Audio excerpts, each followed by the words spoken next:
विश्वानदेव सवितर्दुर्तान् परासु यद्भद्रं तन्नयासु। ओम भद्रं कर्णेभिः शृणुयाम देवा भद्रं पश्येमाक्षिभिर्यत्राः स्थिरंगैस्तुष्ट्वांस्तनूभिः विषेम देवहितं यदायुः।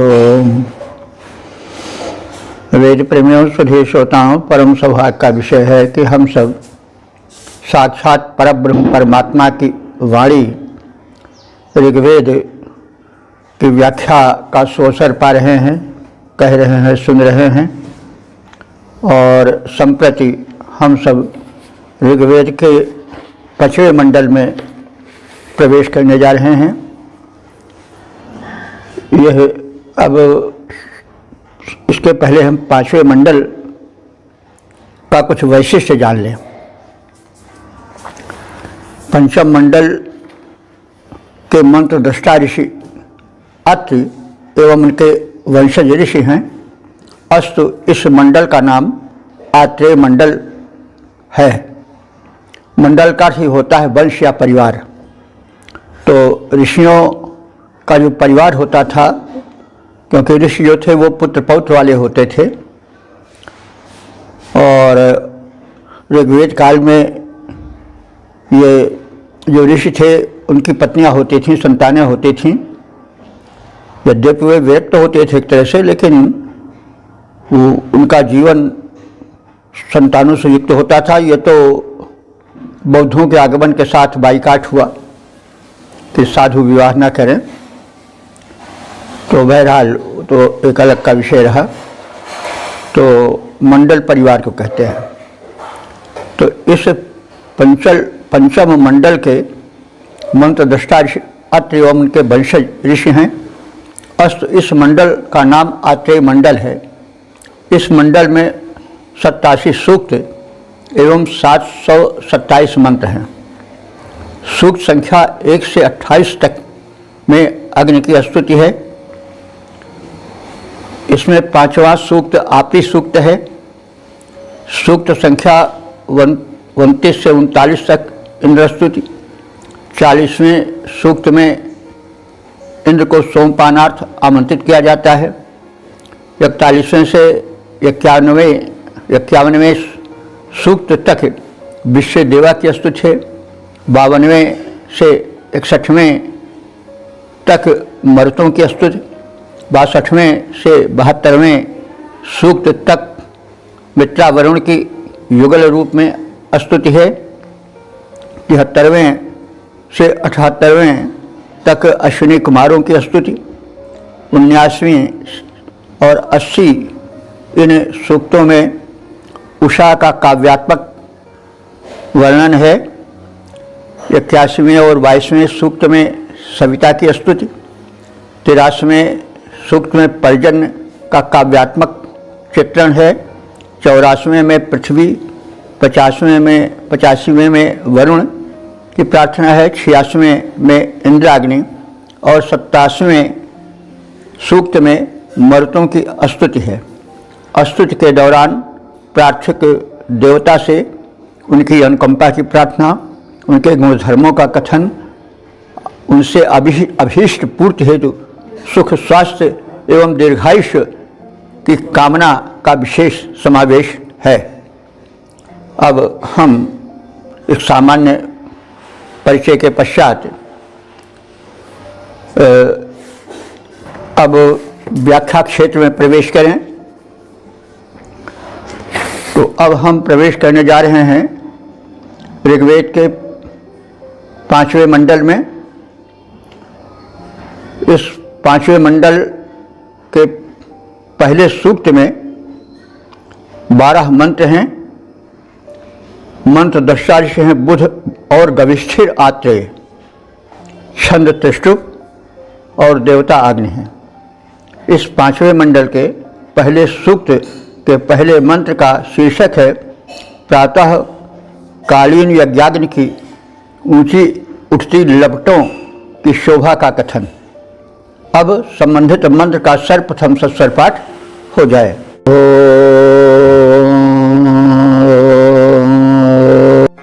अपोऽध्यग्निः समिधा जनानां प्रतिधेनमिवाजते मुषासम् यह्वा इव प्रभजामुज्जिहानाः प्रभानवस्य स्रतेनागमच्छ।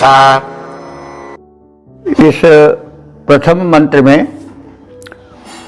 उषा काल में जो यज्ञ प्रारंभ होता है उसका काव्यात्मक कथन है और यह सूचित होता है कि ऋग्वेद काल में पूरा देश यज्ञमय था। उषा जो झुलफुले काल का समय है, ब्रह्मांड मतलब ब्रह्मांडीय शक्ति के क्षरण का दिव्य काल है और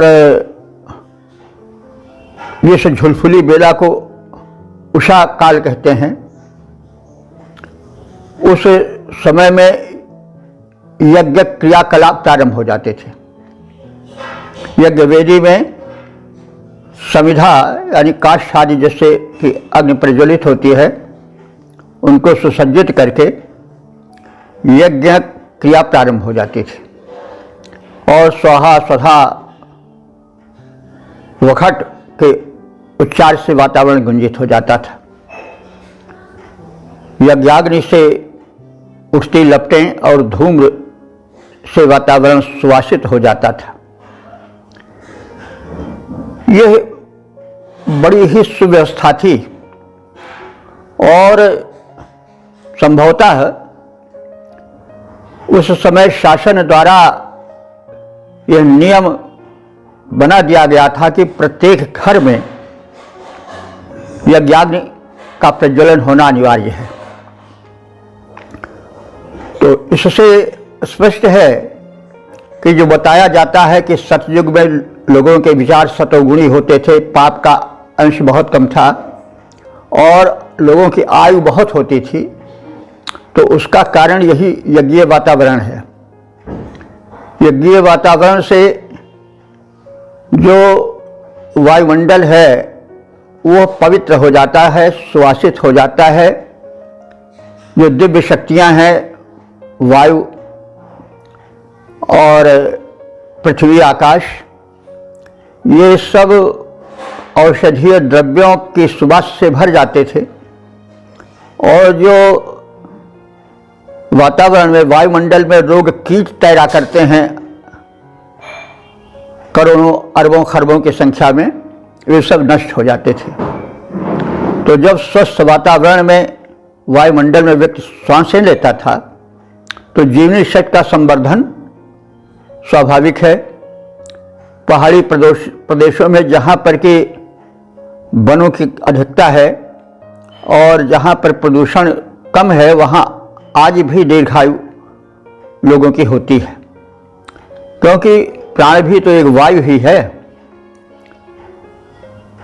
तब जब वायु दूषित हो जाएगी तो प्राणवायु दूषित हो जाएगी। जब प्राणवायु दूषित हो जाएगी तो शरीर रुग्ण होगा और फिर प्राण जल्दी निकल जाएगा, शरीर को छोड़ देगा जल्दी, क्योंकि जब जिसको उचित बसेरा नहीं मिलता वहां से पक्षी उड़ जाता है।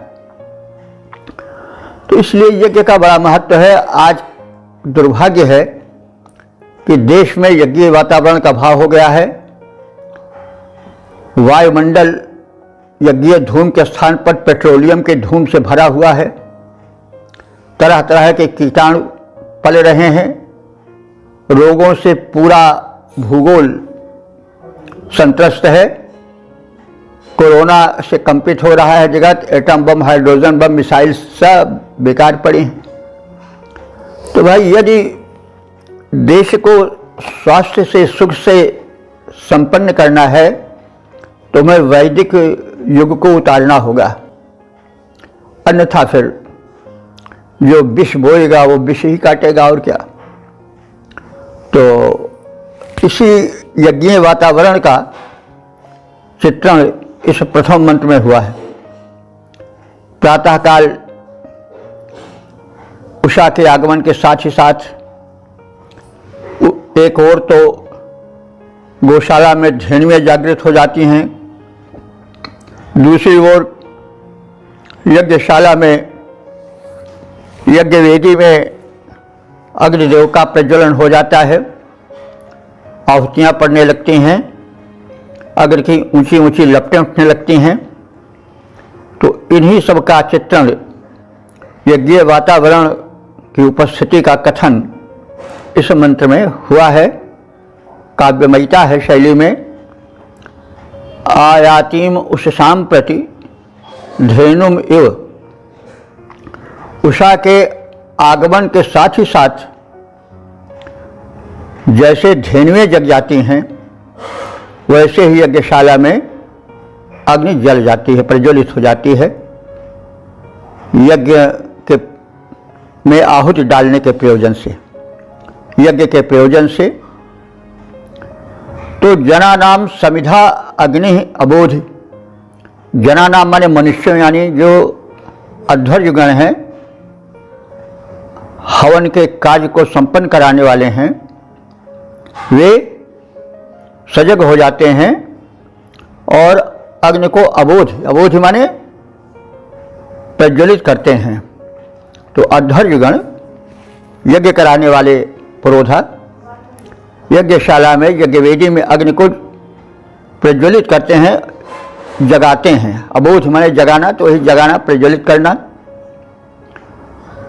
तो उज्जहाना यहवाह भानवाह, तो दृश्य क्या उपस्थित होता है? उज्जहाना माने ऊपर उठती हुई, यहवाह माने बड़ी बड़ी, भानवाह माने किरणें, लपटें। तो उस समय जब समिधा यानी काष्ठ आदि के संयोग से अग्नि प्रज्वलित हो जाती है एक वेदी में, तो उसकी ऊंची ऊंची लपटें और उससे छिटकने वाली किरणें चारों ओर फैल जाती हैं। कैसे उसकी उपमा दी जा रही है कि व्यायाम युग, जैसे वृक्षों की शाखाएं ऊपर को उठती जाती हैं, ऊर्ध्वमुखी हो जाती हैं, वैसे ही जो यज्ञवेदी में अग्नि का प्रज्वलन है वो ऊर्ध्वमुखी होता है और उसकी लपटें और किरणें चारों ओर से छिटक जाती हैं, जैसे वृक्ष में शाखाएं छिटक जाती हैं ऊर्ध्वमुखी होकर के। तो उषा काल में जैसे गायें जग जाती हैं, वैसे यज्ञवेदी में, यज्ञशाला में जो पुरोधागण हैं, ऋत्विकगण हैं, अध्वर्युगण हैं, वो समिधा के यानी काष्ठादि के माध्यम से यज्ञाग्नि को प्रज्वलित करते हैं। जब यज्ञाग्नि प्रज्वलित हो जाती है, उस समय प्रज्वलित अग्नि की बड़ी बड़ी लपटें और उससे निकलने वाली किरणें आकाश में फैलने लग जाती हैं, जैसे वृक्षों से निकलती हुई शाखाएं ऊर्ध्वमुखी होकर फैलने लग जाती हैं। उषा काल में धेनु जगाई जाती है, जैसे समिधा से यज्ञाग्नि प्रज्वलित की जाती है, वैसे नभ को छूती हैं ऊपर को उठती ज्वालाएं, जैसे उठी हुई हों ऊपर वृक्षों की शाखाएं। ओम वेद प्रेम सभी श्रोताओं, संप्रति हम सब ऋग्वेद के 5वें मंडल के पहले सूक्त के दूसरे मंत्र की व्याख्या में प्रवेश करने जा रहे हैं। मंत्र दृष्टा ऋषि बुध और गविष्ठिर आत्रेय हैं। छंद त्रिष्टुप है, देवता अग्नि हैं। शीर्षक है तमोनाशक अग्नि। अब संबंधित मंत्र का सर्वप्रथम सस्वर पाठ हो जाए।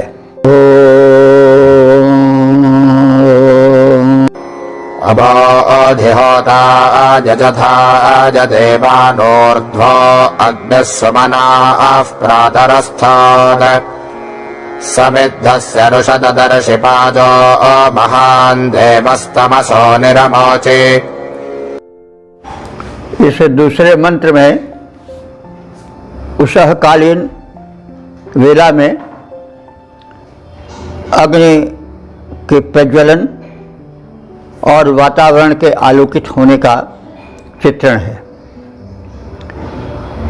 प्राभातिक वेला में देवान यजथाय, देवों की पूजा करने के लिए होता अबोध, होता कहते हैं देवों के आवाहन करने वाले अग्निदेव अबोध माने जागृत किए जाते हैं, अर्थात अग्निदेव का प्रज्वलन होता है यज्ञ वेदी में। किस लिए? देवान यजथाय, देवों की आराधना के लिए। आप सब जानते ही हैं कि जब यज्ञाग्नि यज्ञ वेदी में प्रज्वलित होती थी तो हव्यार्पण होता था और देवों को आमंत्रित किया जाता था। उनको स्वाहा स्वधा द्वारा, वखटकार द्वारा उनका सम्मान होता था, उनको हव्य ग्रहण कराया जाता था जो कि उनका भोजन था प्रिय। तो प्रभात कालीन होने वाले इस यज्ञ के वातावरण का, उसके परिदृश्य का ही चित्रण प्रायः इन प्रारंभिक मंत्रों में हुआ है। तो उसी का एक दृश्य शब्द चित्र खींचने की चेष्टा ऋषि ने की है कि प्राभातिक वेला में, उषा काल में देवान यजथाय, देवों के यजन के लिए, पूजन के लिए, यजथाय यजन पूजन के लिए होता अबोध, होता कहते हैं आवाहक को। अग्नि को होता कहा गया है। ऋग्वेद के प्रथम मंडल के प्रथम मंत्र में ही कहा गया है, अग्निमीडे पुरोहितम होतारम। अग्नि पुरोहितम इस तरह से कहा गया है, अग्निदेव को होता कहा गया है। अग्निमीडे पुरोहितम होतारम रत्नधात्मम। तो अब होता रूप अग्नि को अबोध माने जगाया जाता है, अर्थात देवों के आवाहन के हेतु उन्हें वेदी में प्रज्वलित किया जाता है। प्रातः सुमना अग्नि, प्रातः काल, यह सुमन माने सुंदर मन वाला शुभ चिंतक अग्नि जो है ऊर्ध्व अस्थात, ऊपर की ओर लपटों के माध्यम से बढ़ता हुआ प्रतीत होता है। समिद्धस्य रुषत पाजः अदर्शी, समिद्धस्य माने समिध कहते हैं समिधा द्वारा प्रदीप्त हुआ। यह पाजः माने बलशाली अग्नि, अदर्श माने दिखाई देता है। महान देवः तमसः निर्मोच, यह महान देवता अग्नि अपने प्रज्वलन से जो उषःकालीन झुलफुलापन से जन्य अंधकार रहता है, अथवा जो यज्ञशाला में व्याप्त अंधकार होता है, उसको अपने लपटों से निर्मोच माने मुक्त कर देता है, भगा देता है।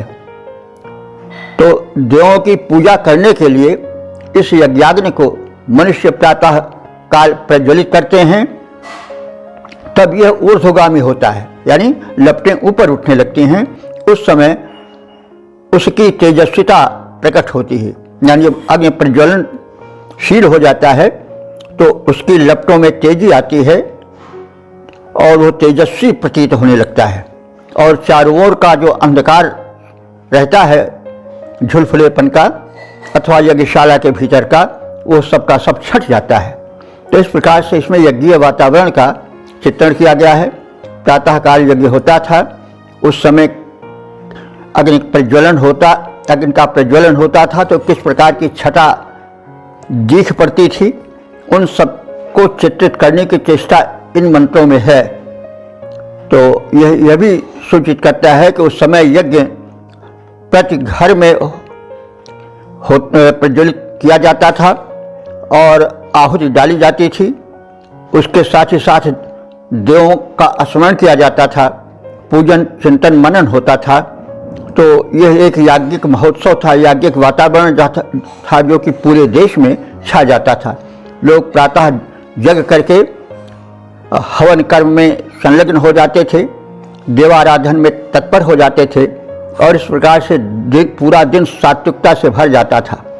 क्योंकि जैसा प्रातः होता है जैसा वैसे फिर पूरा दिन चलता है। अगर सवेरा मनहूस रहा तो पूरा दिन मनहूस हो जाता है, इसीलिए प्रातः का बड़ा महत्व है। तो देवों की पूजा करने के लिए इस यज्ञाग्नि को मनुष्य प्रातः कालीन प्रज्वलित करते हैं। तब यह अग्निदेव प्रज्वलित होकर के उनकी लपटें ऊपर उठती हैं और इस प्रकार से ऊर्ध्वगामी बन जाते हैं। उस समय उन अग्निदेव की तेजस्विता प्रकट होती है और चारों ओर का जो थोड़ा बहुत अंधकार होता है वो छट जाता है और प्रकाश उसको अपने में विलीन कर लेता है। देवार्चन में प्रातः पावक जलने लग जाता है। देवार्चन में प्रातः पावक जलने लग जाता है। लपटें उठती, प्रखर दीप से सब तम भग जाता है। ओम वेद प्रेमियों सुधीर श्रोताओं, संप्रति हम 5वें मंडल के पहले सूक्त के 3रे मंत्र की व्याख्या में प्रवेश करने जा रहे हैं। मंत्र दशा से बुध और गविष्ठिर आते हैं। छंद त्रिष्टुप और देवता अग्नि हैं। शीर्षक है प्रातःकालीन यज्ञ में अग्निदेव को हव्यार्पण। अब संबंधित मंत्र का सर्वप्रथम सस्वर पाठ हो जाए।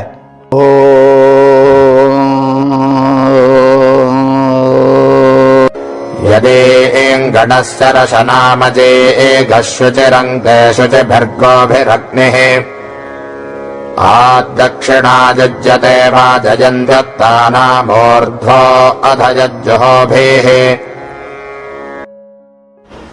इस तीसरे मंत्र में भी पूर्वोक्त यज्ञवेदी में अग्नि के प्रज्वलन, आहुति प्रक्षेपण का कथन है।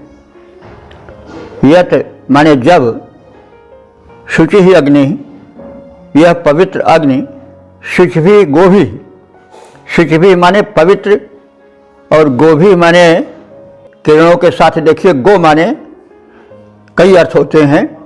गो माने गाय होता है जिसको हम ज़्यादातर जानते हैं सभी लोग, लेकिन गो माने किरण भी होता है, गो माने पृथ्वी भी होती है, गो माने वाणी भी होती है।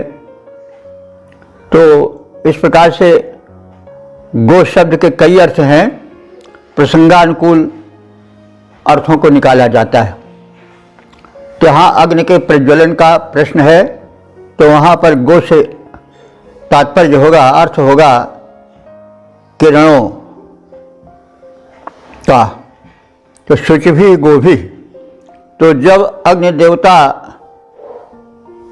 प्रकट हो जाते हैं यज्ञवेदी में तो वे अपनी शुचि भी गोभी, गोभी गो का तृतीया बहुवचन है, तो वे अपने पवित्र किरणों के साथ अंगते प्रकट हो जाते हैं, प्रज्वलित हो जाते हैं। और गणस्य रसनाम अजीगा, और जो याज्ञिक प्रक्रिया है उसके गण माने समूह को, और उस समूह रूपी रचना, रचना कहते हैं लगाम को, रस्सी को, तो वे प्रज्वलित अग्निदेव याज्ञिक प्रक्रिया की लगाम को अपने हाथ में ले लेते हैं। इसका मतलब हुआ कि तब उन प्रज्वलित अग्नि के अनुसार याज्ञिक प्रक्रिया का प्रारंभ हो जाता है, श्री गणेश हो जाता है। आत्मनि तत्पश्चात वाजयंती दक्षिणा युज्यते। वाजयंती माने बलवर्धक, दक्षिणा माने यहाँ होगा जो प्रदान किया जाए, वह दक्षिणा है। तो अब यहाँ पर अग्निदेव को आहुति प्रदान की जा रही है, वही दक्षिणा है। तो वाजयंती दक्षिणा युज्यते, तब अग्निदेव के हेतु उन्हें बलवर्धक आहुति प्रदान की जाती है। उत्तानाम ऊर्ध्व, श्रेष्ठों में भी सर्वश्रेष्ठ वो अग्निदेव उस आहुति को ग्रहण करते हैं और जुहू भी अधरत अपनी ज्वाला जिह्वा द्वारा उसको पीते हैं। जुहू भी अधर, जुहू भी माने ज्वाला जिह्वा, द्वारा उसको अधैर्त माने धारण करते हैं, पीते हैं। तो जब यह पवित्र अग्नि अपनी तेजस्वी किरणों के साथ यज्ञ वेदी में प्रकट होते हैं, तब याज्ञिक यानी यज्ञ को कराने वाले उस जगत के व्यवहार को चलाने वाले अग्निदेव और उस यज्ञ के विधान, यज्ञ के प्रक्रिया को चलाने वाले उसके प्रमुख संचालक अग्निदेव प्रज्वलित होते हैं। तो उनमें आहुतियाँ पड़ने लग जाती हैं, जिसे अग्नि अपनी ज्वाला जिह्वा द्वारा ग्रहण करने लग जाते हैं। तो ये सब के सब एक तरह से प्राभातिक वेला में जो यज्ञ होता था, अग्नि प्रज्वलित होती थी, आहुतियाँ प्रक्षिप्त होती थी, उन्हीं का चित्रण है। और यह बार बार इसलिए कहा जा रहा है कि मनुष्य प्रातः काल यज्ञाग्नि को प्रज्वलित करें और उसमें आहुति डालें, न कि पेट्रोल आदि के द्वारा चलने वाले साधनों को प्रज्वलित करें और विषैला जहरीला धुआं फैलावें। तो ऋषि तो त्रिकालदर्शी होते थे, वे ये सब समझते थे कि आदमी में कमियां हैं और आगे वे अपने उस बुद्धि का दुरुपयोग करेंगे और फिर वातावरण को जहर से भर देंगे और रोग शोक से संसार पीड़ित हो जाए। तो उन्होंने सावधान किया है, कोई ना माने ये बात अलग है, लेकिन वेद के इस संदेश को सुन करके हमें अवश्य इसका पालन करना चाहिए। यदि हवन करना, यज्ञ करना पुण्य है, तो पेट्रोल का जलाना उतना ही पाप है, बल्कि उससे ज़्यादा पाप है। तो बहरहाल पेट्रोल जलाने से तो मनाही नहीं की जा सकती, लेकिन यह है कि जो अनावश्यक पेट्रोलियम जलाया जाता है उस पर तो बंधन होना ही चाहिए। आजकल देखा जाता है कि कोई ऐसा घर नहीं है जो मोटरसाइकिल से खाली हो, शायद ही कोई ऐसा घर हो, 1% 2%। तो इसका और सब लोग प्रभात होते ही बस मोटरसाइकिल शुरू कर देते हैं चलाना, उससे पेट्रोलियम तमाम ऐसे ही जलता है, तो वातावरण प्रदूषित होता है, रोग दोष बढ़ते हैं। डॉक्टरों के यहाँ इतनी भीड़ लग जाती है कि खड़े होने की जगह नहीं मिलती है। तो मनुष्य अपने करने का तो फल भोगता ही, अवश्य में भोक्तव्यम कृतम कर्म शुभाशुभम। ऋषि की इस चेतना को, उसके संदेश को समझें और हम प्रातः काल में उठ करके अवश्य हवन करें। नहीं अगरबत्ती या और सुगंधित पदार्थ जलावे, अगरबत्ती तो नहीं ठीक होती है, घृत और गुड़ को मिला करके थोड़ा हवन कार्य रोज होना चाहिए। यह संदेश है और यह मानव हित में है। तो जब हम तमाम कष्ट उठाते हैं डॉक्टरों के यहाँ लाइन लगा करके, तो इतना कष्ट उठा ले तो कोई बुरा नहीं है। तो अब हम इसके छंदो भाग को देख लें।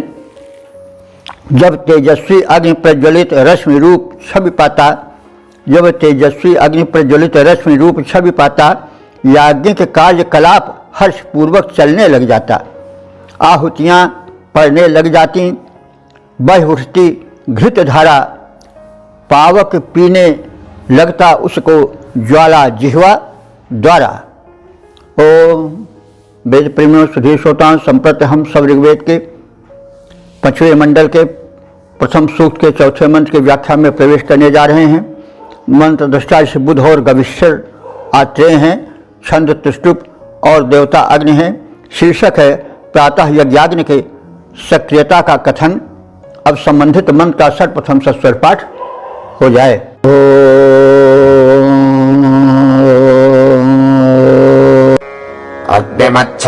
अग्निमच्छादेवयतां मनांसि चक्षोंषे भसोर्ये सञ्चरन्ते यदीं सुवाते उषसा विरोपे श्वेतो भाजी जायते अग्रे अह्नाम्।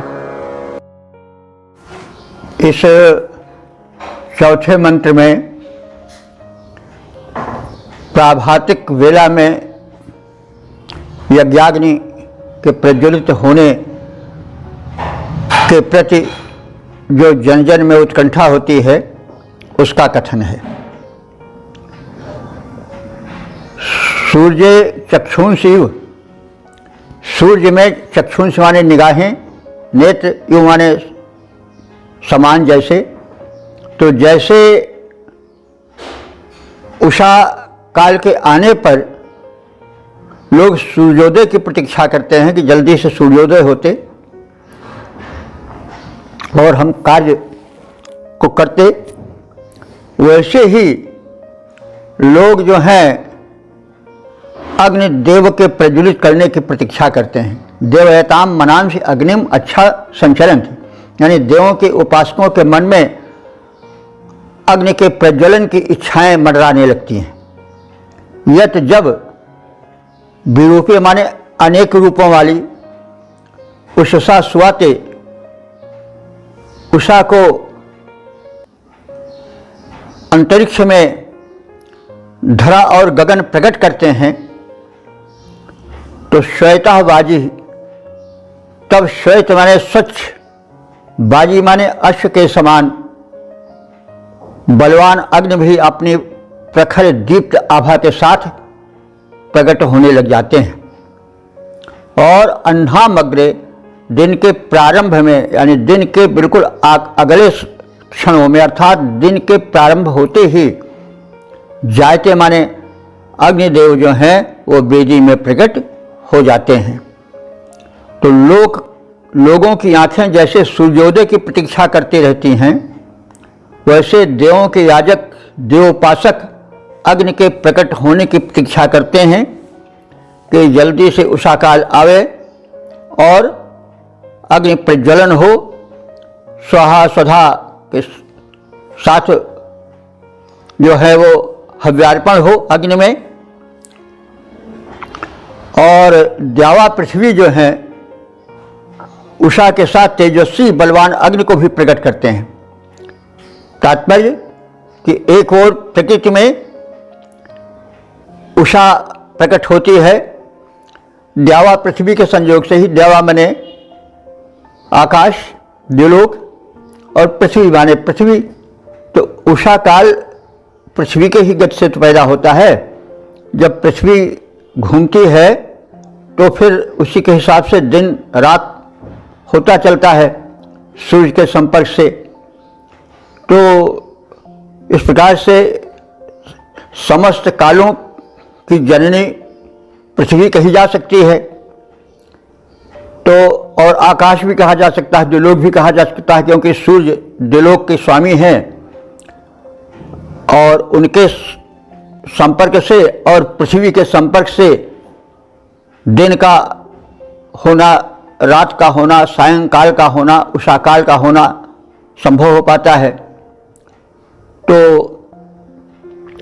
द्यावा पृथ्वी जो है वो अपनी गति से तेजस्वी उषा को जैसे प्रकट करते हैं, उसी तरह से जो है वो यज्ञवेदी में प्रज्वलित अग्निदेव का प्रकट होना स्वाभाविक हो जाता है।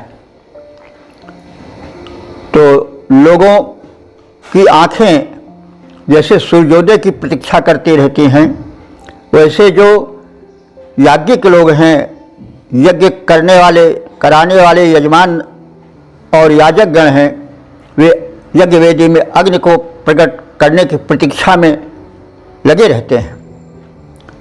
और उधर द्यावा पृथ्वी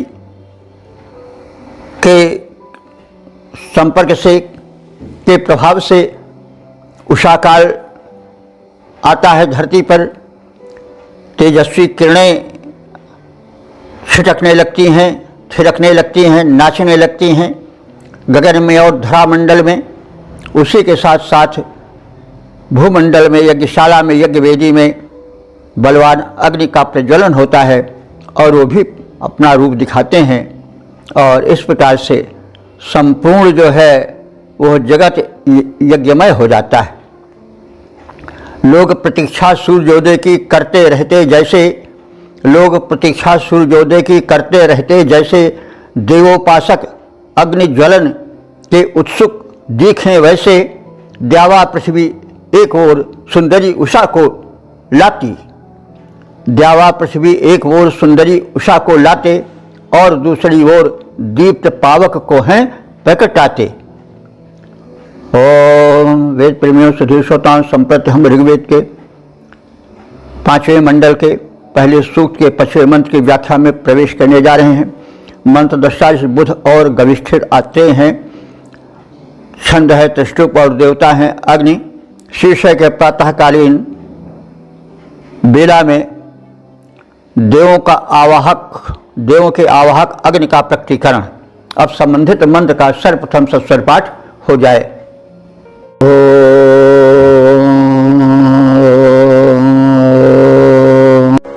जनिष्ठ हिजेन्यो अग्रे अह्नां हितो हितेश्वरुषो वनेश दमे दमे सप्तरत्नादधानोऽग्निरहोधानिशसादाजीजान।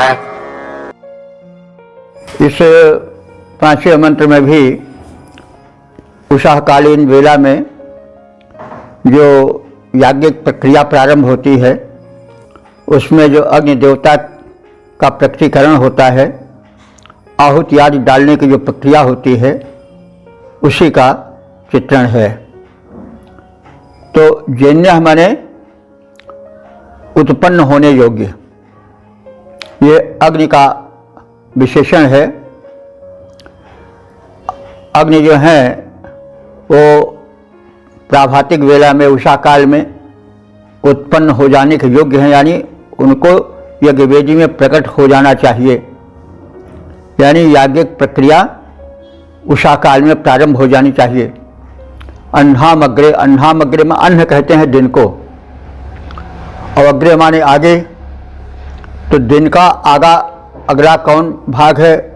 उषा काल कह सकते हैं अथवा प्रभात काल कह सकते हैं। तो ये है जो अग्निदेव हैं वो प्राभातिक वेला में अथवा उषा काल में, जो कि दिन का मुख है, दिन का आगे आने वाला भाग है, उसे वे जो प्रकृति द्वारा उत्पन्न है उसके प्रारंभ होते ही हितेषु वनेषु हितः अरुषः, यानी प्रज्वलन के उपयुक्त लकड़ियों से वह अग्निदेव अत्यधिक प्रज्वलित किए जाते हैं। अरुषः, अरुषः कहते हैं जो दीप्तिमान हो, और हितेषु वनेषु हितः, हितकारी लकड़ियों में रखने योग्य जो हो। तो यहाँ वन जो है, वन जंगल का अर्थ नहीं दे रहा है, वरन जंगल से लकड़ी का बोध हो रहा है। तो यह एक आलंकारिक शैली है कहने की। तो वन आ गया, इसका मतलब हुआ कि पर्याप्त मात्रा में काष्ठ आ गया। जैसे पूरा घर आ गया, कभी कभी हम एक आलंकारिक शैली कहते हैं कि पूरा घर आ गया। तो घर तो अचल है, लेकिन घर आ गया इसका मतलब घर के प्राणी आ गए, यह कथन शैली है। तो यहाँ जो कहा जा रहा है कि वनेषु हितः, हितेषु वनेषु हितः, हितकारी बन के स्थिर हो जाने पर, तात्पर्य हुआ कि बन के नहीं बल्कि वन में होने वाले काष्ठों के जो कि अग्नि के प्रज्वलन में हितकारी हैं यानी उपयोगी हैं, वे एकत्र हो गए। यानी समिधाएं जो कि काष्ठ की होती हैं और अग्नि के प्रज्वलन में प्रयुक्त होती हैं, वे यज्ञवेदी में इकट्ठी कर दी गई, और अग्नि जो है वारुषा हमारे प्रज्वलित हो गए। होता यजीयान अग्नि, यह अग्नि जो है होता है माने देवों को बुलाकर यज्ञ में लाने वाला है।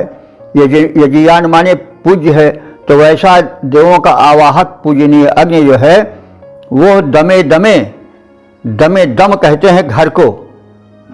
अब ये शब्द प्रचलित लौकिक संस्कृत में नहीं प्रयुक्त है, लेकिन ऋग्वैदिक संस्कृत में विशिष्ट रूप से प्रयोग होता है। दम माने घर, तो दमे दमे माने घर घर में। सप्त रत्न दधाना, ये 7 प्रकार की रंग बिरंगी ज्योतियों को धारण करने वाला जो अग्नि है वो रत्नों को धारण करता हुआ, यानी बहुमूल्य स्वास्थ्य धन आदि को, बहुमूल्य पुण्य धन आदि को धारण करता हुआ प्रकट हो जाता है। निस्साद माने बैठ जाता है। कहाँ बैठ जाता है? यज्ञ वेदी में बैठ जाता है। यह रत्न रूपा इसलिए है, यह रत्न शुभ, रत्न माने होता है कीमती पदार्थ, रत्न है तो ये स्वास्थ्य पुण्य आदि रत्नों को देने वाला है। इसलिए इस प्रातःकालीन हव्याग्नि को रत्न रूपा कहा गया है। तो यह रत्न रूप अग्नि इस यज्ञ वेदी में निस्साद माने बैठ जाता है। तो उत्पादित होने योग्य यह अग्नि दिन के प्रारंभ में उषा काल में लोगों द्वारा यानी याज्ञिकों द्वारा उत्पन्न किया जाता है, प्रकट किया जाता है। याज्ञिक प्रयोजन से, हवन के प्रयोजन से और प्रज्वलन के उपयुक्त लकड़ियों से यह अत्यधिक प्रज्वलित किया जाता है। यह जो प्राभातिक वेला में अग्निदेव का प्रज्वलन होता है हव्य प्रयोजन के लिए, यह बड़ा ही कीमती है, इसलिए इसे रत्न कहा गया है। ये 7 रत्न रूपी दीप्तियों को धारण करने वाला परम उपयोगी और मूल्यवान अग्नि है। यह घर घर में इस समय होता रूप में यानी देवों को बुलाकर लाने वाले आवाहक के रूप में विराजमान होता है। अब इससे एक याज्ञिक वातावरण की पूर्ण सूचना मिलती है। ऋग्वेद काल में घर घर में दमे दमे, वही घर घर में याज्ञिक प्रयोजन से, हव्य डालने के प्रयोजन से, आहुति डालने के प्रयोजन से अग्नि का प्रज्वलन किया जाता था और उसी बहाने देवार्चन होता था, दिव्य शक्तियों का आवाहन होता था और यज्ञ के धूम से, यज्ञ की आहुतियों से निकलने वाली सुगंध से, स्वास्थ्य पूर्ण किरणों से वायुमंडल भर जाता था। और उस समय का जो सुगंधित पवन होता था, स्वच्छ पवन होता था, वो स्वास्थ्य संपदा को लेकर के शरीर में प्रवेश करता था। इसीलिए उसे रत्न धारण करने वाला कहा गया है, रत्न प्रदान करने वाला है, क्योंकि हेल्थ इज वेल्थ। सबसे बड़ा धन जो है क्या है? स्वास्थ्य है। और स्वास्थ्य किस पर आधारित रहता है? वायु पर। प्राण स्वयं एक वायु है और हम वायु लेते हैं तभी हमारा प्राण संचलित होता है। अगर अभी नाक बंद कर दिया जाए, हवा न शरीर में जाए तो हवा जो है वो हवा जो कि प्राण वायु के रूप में है वो भी निकल जाएगी किसी न किसी रास्ते से और मनुष्य के जीवन का अंत हो जाएगा। इसलिए हवा का बड़ा महत्व है। और हवा जब शुद्ध रहती है तो उससे शोधन होता है शरीर के भीतर के रक्त का, और जो तरह तरह के जम जाते हैं कीट, विजातीय द्रव्य, टॉक्सिन्स, वे सब उस ऑक्सीजन के प्रवेश से, शुद्ध वायु के प्रवेश से सब जल जाते हैं। आजकल जगह जगह देखिए सब क्लॉटिंग हो रही है, शरीर में जो है वो विजातीय द्रव्य अथवा टॉक्सिन्स इकट्ठा हो रहे हैं। कहीं ब्लड प्रेशर हो रहा है, कहीं हार्ट अटैक हो रहा है, कहीं जो है वो लकवा मार रहा है, कहीं ट्यूमर हो रहा है, कहीं कुछ हो रहा है, कहीं कुछ हो रहा है। उसका कारण है कि हम शुद्ध वायु को नहीं लेते हैं। हमारा जो वायुमंडल है वो प्रदूषित हो गया है पेट्रोल जन्य हवन के कारण। लेकिन उस वैदिक युग में ये ध्यान रखा जाता था कि घर घर में हवन हो, वातावरण जो प्राणवायु जिसके आधार पर हम चलते हैं वो शुद्ध हो और हमारे शरीर में प्रवेश करके वो जो टॉक्सिन्स हैं होते रहते हैं। फैक्ट्री चलती है तो तमाम कचरे निकलते ही हैं, तो शरीर का यंत्र चल रहा है तो उसमें स्वाभाविक है कचरा निकलना, तो वो निकलना चाहिए, जल जाना चाहिए। अगर ऐसा नहीं होगा तो शरीर रुग्ण हो जाएगा, नस नाड़ियाँ जो हैं वो भर जाएंगी टॉक्सिन से और प्राणवायु निकल जाएगा या कोई नस फट जाएगी। अब तमाम हम लोग देखते ही हैं। तो अब हमें चाहिए कि इस वैदिक संदेश का श्रवण करके उसको जीवन में उतारें। इसीलिए बार बार एक ही बात को दोहरा रहा है ऋषि, क्योंकि कोई बात जब बड़ी महत्वपूर्ण होती है तो उसको दोहराया जाता है। इसीलिए इस प्रातःकालीन हव्य के ऊपर और अग्नि प्रज्वलन के ऊपर विशेष रूप से ध्यान केंद्रित किए हुए हैं ऋषि, क्योंकि वह त्रिकालदर्शी है, जानता है कि दुर्बल मानव जो कि कुछ ध्यान नहीं करता है दूरदर्शी नहीं होता है और अंधानुकरण पर चलने लगता है, उसके डिगने में, डगमगाने में, पथच्युत होने में विलंब नहीं लगेगा। इसलिए वह बार बार इस बात को दोहरा रहा है कि प्रभात काल में अग्नि प्रज्वलित हो, उसमें सुगंधित द्रव्य और औषधियों से युक्त आहुतियाँ डाली जाएं और वातावरण को स्वस्थ बनाया जाए, प्राणवायु को शुद्ध बनाया जाए और तेजस्वी बनाया जाए, ताकि जीवनी शक्ति बढ़े। और यही कारण है कि सतयुग में आयु ज़्यादा होती थी, क्योंकि उस समय जैसा ये पढ़ने से प्रतीत होता है कि प्रति घर में उषा काल में सूर्योदय के पूर्व ही अग्नि को प्रज्वलित कर दिया जाता था, आहुति डालने का कार्य प्रारंभ हो जाता था। तो इस संदेश को हम केवल धार्मिक कथन कह करके नहीं ठुकरा दें, चाहे हो गए तो कहे होंगे, हम उसको समझें और जीवन में उतारें। तो जो यह उत्पादन योग्य अग्नि प्रातः प्रज्वलित किया जाता, जो यह उत्पादन योग्य प्रकट करने योग्य, जो यह उत्पादन योग्य अग्नि प्रातः प्रज्वलित किया जाता, प्रज्वलनशील काष्ठों द्वारा अत्यधिक प्रज्वलन है पाता, यह देवावाहक पावक ही देवों को यहाँ बुला लाता, देवों को यहाँ बुलाता है। यह सप्त दीप्ति रत्नों को धर घर घर में शोभा पाता है। ओम वेद प्रेमियों सुधी श्रोताओं, संप्रति हम सब ऋग्वेद के 5वें मंडल के प्रथम सूक्त के 6ठे मंत्र की व्याख्या में प्रवेश करने जा रहे हैं। मंत्र दृष्टाश बुध और गविष्ठर आत्रेय हैं, छंद त्रिष्टुप और देवता अग्नि हैं, शीर्षक है प्रातः यज्ञवेदी में प्रज्वलित अग्नि। अब संबंधित मंत्र का सर्वप्रथम सस्वर पाठ हो जाए।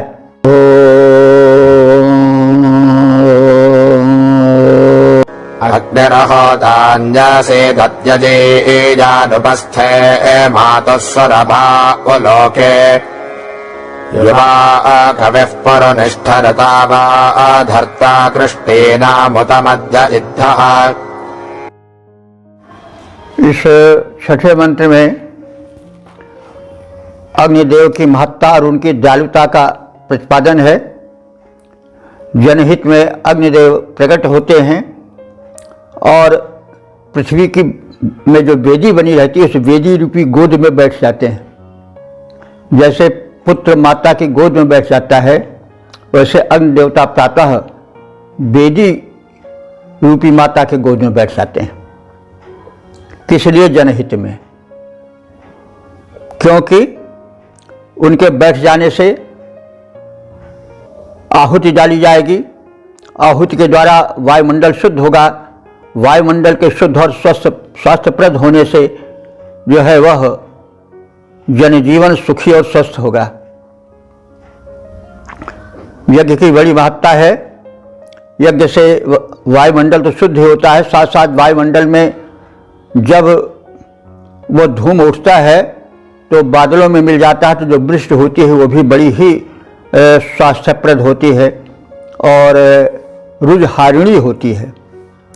इस पर इसको हम यूँ ही किसी धर्म ग्रंथ की बात कहकर ना टाल दें। यह विज्ञान से जुड़ा हुआ है, जीवन से जुड़ा हुआ सत्य है। आज के अन्न में हम देख रहे हैं कि स्वाद नहीं है, स्वास्थ्य नहीं है। वही बात जल में भी है। बात सभी जानते हैं कि प्रदूषण है। प्रदूषण क्यों हुआ है यह भी जानते हैं कि यह जहरीले धुएं से हुआ है, और जो हितैषी और स्वास्थ्यप्रद धुआं है जो हव्य के कारण यज्ञाग्नि से पैदा होता है, उसका अभाव हो गया है। तो इसलिए जो है वो प्रदूषित वातावरण है, स्वास्थ्य रह नहीं गया है। अग्नि और सारे सब और जो ये पृथ्वी तत्व हैं और जल तत्व हैं, वायु तत्व हैं, सब प्रदूषित हो गए हैं। यही देवता हैं। तो जब वो प्रदूषित हो जाएंगे तो रुष्ट हो जाएंगे। जिसको आप दूषित करोगे, जिसको आप अपवित्र करोगे, वो प्रसन्न थोड़े होगा। तो ये दिव्य शक्तियाँ यही देव हैं। इनकी महत्ता को हम स्वीकार नहीं कर रहे हैं, इसीलिए हम जो है उसका दुष्परिणाम भी भोग रहे हैं। तो इन्हीं सब भावों से भरे हुए मंत्र हैं और ऋषि की ये चेष्टा है, यह जागरूकता फैलाना चाहता है कि प्रातः काल का प्रारंभ जो हो वो यज्ञ से हो। बहुत लोग प्रारंभ क्या करते हैं कि सिगरेट जला लेते हैं अब उनका वही यज्ञ शुरू हो जाता है, वो धुआं धक्कड़ शुरू कर देते हैं, बीड़ी सिगरेट गांजा पीने वाले गांजा शुरू कर देते हैं पीना। तो अब वो धुआं वही कर रहे हैं, वही यज्ञ कर रहे हैं, तो भाई जब जहर बोओगे तो जहरे तो पाओगे। तो अब इन वेद मंत्रों को यूं ही किसी धर्म ग्रंथ की बातें कह करके नहीं नकार देना चाहिए। इनमें जो वैज्ञानिकता है, जो इनमें असलियत है, उसको समझना चाहिए। हम डॉक्टर के जो चक्कर लगाते हैं, समय लगाते हैं, धन भी खर्च करते हैं, लेकिन इन मंत्रों की गंभीरता पर, संदेश पर ध्यान नहीं देते हैं। तो गलती हम करेंगे, हम अगर रास्ता गलत पकड़ेंगे तो हमको मंजिल गलत ही तो मिलेगी। तो अब मंत्रार्थ देखें। यजीयान होता अग्नि, यजीयान माने पूज्य, होता माने देवों के आवाहक अग्निदेव। मातु उपस्थे, पृथ्वी माता के गोद में, मातु माने माता के, तो माता कौन? पृथ्वी माता के उपस्थ कहते हैं गोद, तो पृथ्वी माता के गोद में, यानी पृथ्वी माता के गोद का मतलब हुआ कि धरती पर जो यज्ञवेदी बनी हुई है उसमें अग्निदेव प्रकट हो जाते हैं। आहुति उसी में तो डाली जाती है, तो वो अग्निदेव यज्ञवेदी में जो कि पृथ्वी पर बनी हुई है, पृथ्वी के अंश से ही बनी हुई है, मिट्टी आदि से बनी हुई है, वही उनकी गोद है अग्नि देवता के जो यज्ञाग्नि हैं। तो अपने माता के गोद में बैठ जाते हैं, यानी जो पृथ्वी पर बनी हुई है यज्ञवेदी उसमें उपस्थित हो जाते हैं, बैठ जाते हैं। किसके लिए? लोकोपकार के लिए। तो यज्ञवेदी में सुरभा लोके और सुवासित स्थान पर बैठ जाते हैं, यानी यज्ञवेदी में जब सुगंधित द्रव्य आहुति के रूप में डाले जाते हैं तो वह स्थान, वह उनके माता की गोद जो है सुवासित हो उठती है, यानी वह जो यज्ञवेदी है वो सुगंध से भर जाती है। युवा कवि पुरुष निष्ठा, वे अग्निदेव जो कि युवा हैं, यानी जब प्रज्वलित होते हैं तो बालक से युवा बन जाते हैं, यानी पूर्ण प्रज्वलन को प्राप्त होते हैं। और वे ज्ञानी हैं क्योंकि वे सब कुछ समझने वाले हैं। वे यद्यपि अनेक स्थानों पर रहने वाले हैं, यानी अग्निदेव का निवास तो सर्वत्र है, जल में, थल में, शरीर में, यानी जहाँ ऊर्जा है वहाँ अग्नि है। तो अग्निदेव यद्यपि अनेक स्थानों पर रहते हैं, लेकिन फिर भी वे मानव कल्याण के लिए यज्ञवेदी की गोद में बैठ जाते हैं। और ऋतावा, वे अग्निदेव जो कि सत्य हैं, ऋत हैं। धर्ता माने जो कि संसार के भरण पोषण करने वाले हैं। वे कृषि नाम मध्या इद्धा, वो कृषि कहते हैं प्रजा को, वो प्रजा के हित के लिए यानी जनहित के लिए इद्धा माने प्रज्वलित हो जाते हैं, जलने लगते हैं। देखिए, जलना माने, जलना तो ताप होता है, लेकिन ये जो देव शक्तियाँ हैं वो जलती रहती हैं। अग्नि भी जलते हैं तो अपने लिए थोड़े जलते हैं, दूसरे के लिए जलते हैं। सूर्य जलता रहता है, क्यों? अपने लिए थोड़े जलता है, लोक कल्याण के लिए जलता है। वैसे अग्निदेव जलते हैं, वेदी में जलते हैं, किस लिए जलते हैं? लोक कल्याण के लिए जलते हैं। तो इसी यही बात कही जा रही है कि वे प्रजाओं के कृष्टि नाम मध्य इद्धा, वो प्रजाओं के मध्य में इद्ध माने समिद्ध होते हैं, प्रज्वलित होते हैं। किस लिए? जनहित में। तो होता रूप पूज्य अग्नि पृथ्वी माता की गोद यज्ञवेदी में बैठ जाते हैं। यज्ञवेदी सुवासित होती है आहुति के प्रक्षेपण से, और तरुण ज्ञानी सर्वत्र व्यापी अग्निदेव आकर जनहित में उस वेदी में समाहित हो जाते हैं। और ये सत्य के पालन करता, सबको धारण करने वाले, सबको पोषण देने वाले अग्नि मनुष्यों के मध्य प्रदीप्त होते हैं, जनहित को ध्यान में रख करके। वासित भू की गोदी वेदी में, वासित भू की गोदी वेदी में बैठ अग्नि शोभा पाता। यह पूज्य अग्नि देवावाहक है, छटा अनोखी छिटकाता। यह युवा ज्ञान संपन्न परम सर्वत्र व्याप्त माना जाता। सतपालक सर्वाधार अग्नि निज दीप्त मंजों में दिखलाता।